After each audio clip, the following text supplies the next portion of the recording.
Hello, my dear friends. Today, I will share with you a very emotional and simple story in English. The story is called My Lazy Husband and His Mistress. It is written in easy English for beginners. You will practice reading, listening, and understanding English. So, listen carefully, follow the words, and try to feel the emotions. Let's begin the story together. I could not believe it. I found out my husband has a mistress. I was shocked. Not because we had strong love. No. My name is Anna. I am almost 50 years old.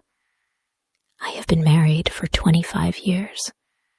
I have 2 children. They are adults now.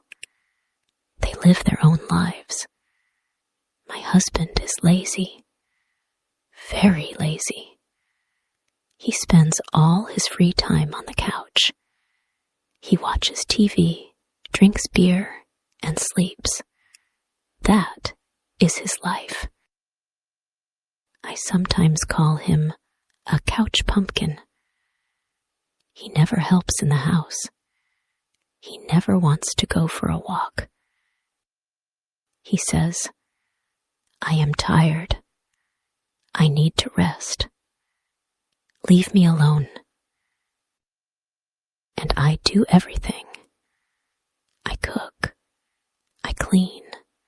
I wash. I shop. I take care of the children. We used to love each other. But that was a long time ago. Now there is no love, no passion. We live together because of habit. I thought we would live like this forever. I thought, okay, we will grow old, have grandchildren, sit together in the kitchen, drink tea, and watch TV. But I was wrong. One Sunday morning, I wanted to go shopping. I opened the door. Then I remembered. My card was in another jacket. I closed the door and started to search my pockets. Then I heard his voice from the living room. He said, Yes, Bunny, I am listening to you. I froze. My heart beat very fast. My hands started to shake. I whispered to myself, Bunny? He never calls me Bunny. Never. I hate these names. Bunny, Kitty, Birdie, Goat, and so on. He never used them with me. I pressed my back to the wall and listened. My husband smiled and said softly, Yes, darling. Tomorrow evening. I miss you too. I almost dropped my jacket. My stomach hurt. I thought, he has a woman.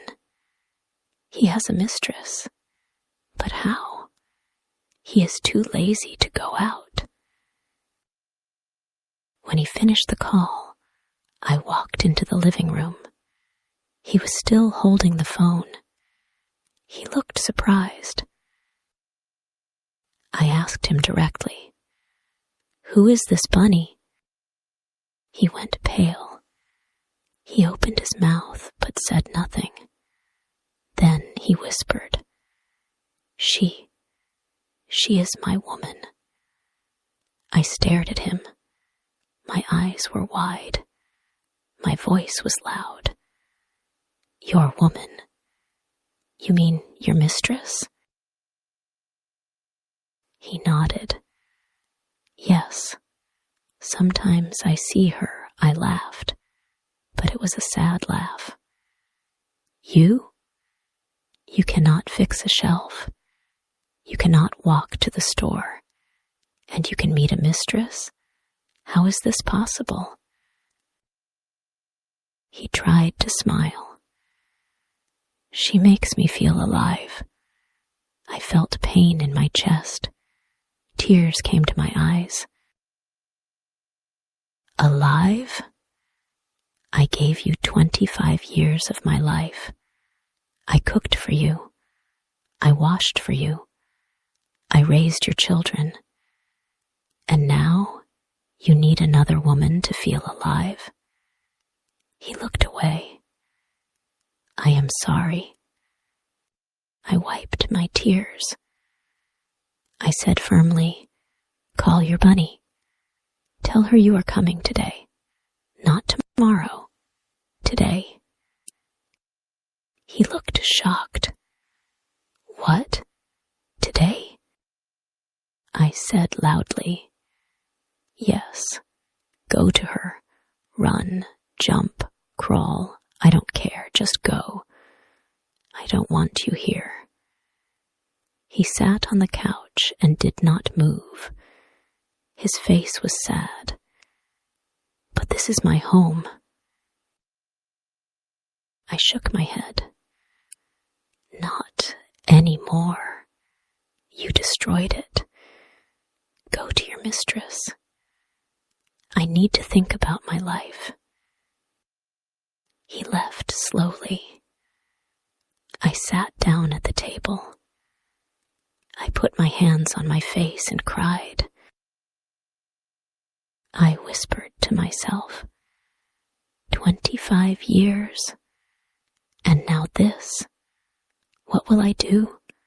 How will I live? I looked at the empty couch. It felt strange. For many years he was always there.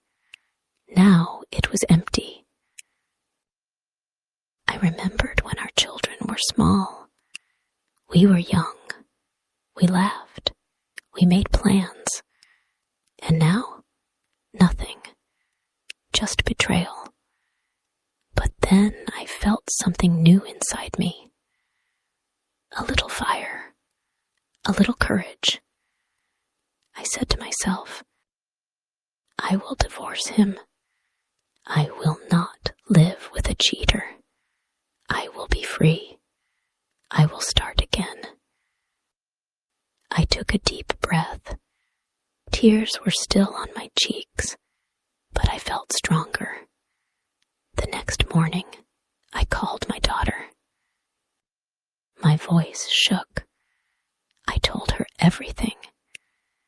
She said softly, Mom, you are strong. You can leave him. You do not need a man like this.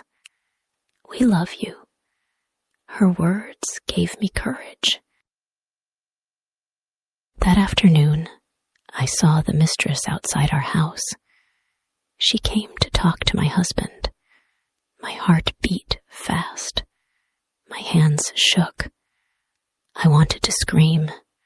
I stayed calm. I said, Leave my husband. He's married to me. Do not see him again. She looked surprised. She said nothing. She walked away. My husband tried to explain. I ignored him. My anger and sadness were too big. That evening we argued. I said, You waste your life. You are lazy. You cheat on me. I cannot believe this. He said quietly, I am sorry. I shouted, Sorry? Sorry does not fix everything. You betrayed me for years. You are selfish. He stayed silent. I cried. I cried for the lost years, for broken trust, for the man I loved once. I packed my things, clothes, books, personal items. Each thing I packed gave me courage. Each item reminded me, this is my life. I will live for myself. I called a lawyer. I learned about divorce. I learned about dividing property. My heart was nervous. My hands shook, but I knew I must do it. At night, I cried again. I cried for lost years. I cried for betrayal. But I smiled a little. I smiled because soon I will be free. The evening before the divorce, I sat alone with tea. I looked at the house. Everything seemed different. The TV, the couch, the quiet rooms. They reminded me of all the years I spent caring for everyone else. Now I realized it is my time. I can live for myself. I can do what I want. I can be happy. I felt new energy. I will meet new people. I will travel. I will enjoy life. I will not be afraid to love again. Even though I feel sad and lonely sometimes, I also feel hope. Life is not over. I can love myself. I can live again. Thank you, my dear friends, for listening to this story with me. I hope you enjoyed it and also learned some new English words and sentences. This story was not only about English, it was also about life, love, pain, and strength. Remember, learning English is easier when you learn with real emotions and real stories. If you like this story, please subscribe, like, and share it with your friends. And don't forget to come back for more simple and interesting English stories. See you in the next video, my friends. Take care and keep learning English every day.